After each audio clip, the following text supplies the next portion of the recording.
this is Phil Hinton and welcome to our first world exclusive here on AVForums.tv. Today we're at the Porsche driving experience at Silverstone for a very special release of a brand new projector from JVC.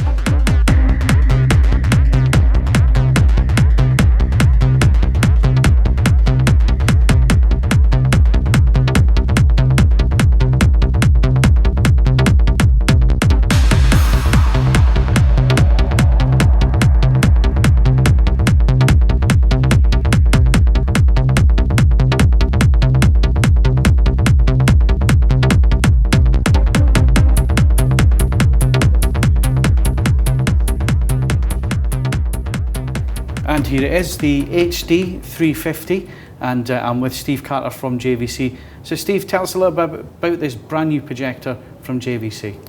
Well, the D350 and also the new 750, which will be coming along in November, still have the same contrast ratios as the HD1 and HD100, so 15,000 to 1, and also 30,000 to 1 on the 750. But we've changed the design, as you can see, overall, so straight away out the box it looks totally different, but that's not just externally but internally, so all the menu systems have been changed. We've now added a new feature called lens aperture to control the brightness level of the lens as it outputting light onto the screen for different environments. We've also listened to various feedback from consumers, end users, AVForum users, in terms of what they would like on the machine, so things like colour management, 12-volt trigger, which is available in the 750, and on the 350 we now have a V-stretch mode, so using in conjunction with the anamorphic lens you get a full, true cinematic feel from the projector, not just restricted to your standard 16:9 image on this particular model. So on the new menu system, you not just have your standard dynamic, natural and cinema mode, you've now got cinema 2. You still have your 3 user presets. You've got gamma correction on the 350, which used to be a feature on the HD100, so you used to have to set up to the HD100. And as I mentioned before, you have the V-stretch on the 350. You also have HDMI 1.3 compatibility, and it also has CEC. So this allows you to use it with CC compatible products and power on functions.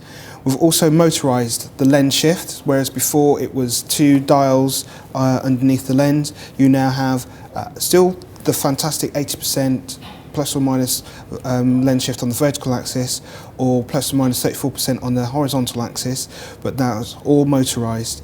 Even the lens cap has been removed because that is all motorized, so it hides the total lens system. So when you invert the projector onto a ceiling, that way you don't allow dust to get into the mechanism over time. Now, one thing our forum members are going to come up with is I've just gone out and bought an HD1, or I've just bought an HD100. So whereabout does the 350 and the 750 fit within the JVC range? Are you getting rid of the HD1 and the HD100? No, the HD1 and HD100 will still continue. So you have the 350, HD1 at entry level, or leading I should say, and then you step up to the D350, you then step up to the HD100, and then step up yet once again to the D750. So 750 is the pinnacle of the range, with all the additional custom installation features that they require. Now, you mentioned custom installation. A lot of the features on the new projectors are very much custom install type features, so is that something you've done deliberately? Yes, of course, because at the end of the day we feel that we'd rather have the product installed correctly so the consumer or the end user gets the full benefit of the technology that we're putting within these machines, rather than somebody just having it out of a box and just putting it on display. I mean, don't get me wrong, there are quite a few consumers out there that can do that, but we're really trying to look after the custom installer channel. Now, the big thing with the HD1 and HD100, the big complaint you always got at these trade shows, and whenever I met you, it was always, Steve, when can we have a colour management system? So do we have one now? Yes, we do. The D750 has a colour management system, so you can control the primaries and the secondaries via remote control straight into the unit, no problem. And another thing that I did notice going through the menu system there is that both these models now have full white balance control, so you do have your high and your low points for balancing. So I take it you're now taking the feedback that you're getting from the likes of us at AVForums and other reviewers and other publications and custom installers. Yes. I take it you're taking that on board and getting quite serious with the product. Of course, at the end of the day, we listened to the consumers, we listened to end users, we listened to the installers, we listened to AVForums. There is, even from when we first started with the HD1, we held various forums around the world and had feedback from various dealers and from various custom installers so that we could build a projector that they felt that they could use and sell. So we've engineered over time. We've now made the unit slimmer as requested. We've now upgraded the connectivity as requested. We've now added digital keystone correction as requested. So everything that, I mean, don't get me wrong, we're not Santa Claus, but everything that we feel is achievable and is beneficial to the range, the lineup, and obviously to the projector, we've added.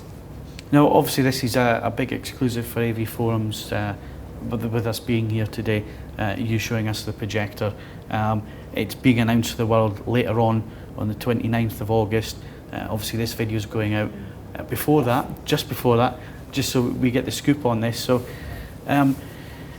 when can we expect to see the 350 available in the mainstream market, and when can we expect to see the 750?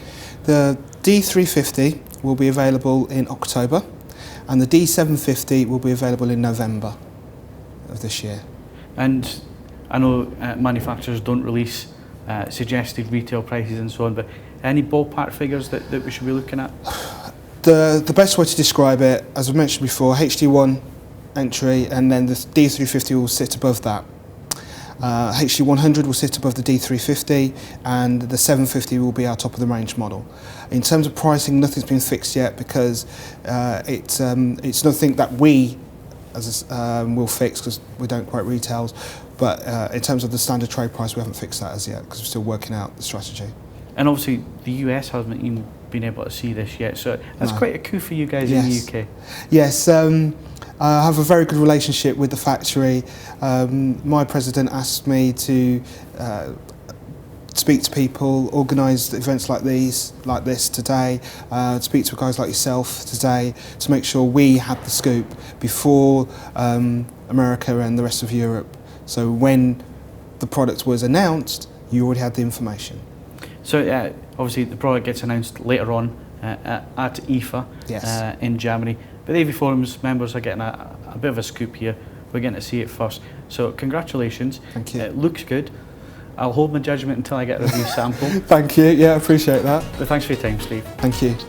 So there you have it, an exclusive look at the DLA-HD350. Other interesting points with this new model are the inclusion of HQV processing and its new lens assembly, which improves sharpness and resolution on screen.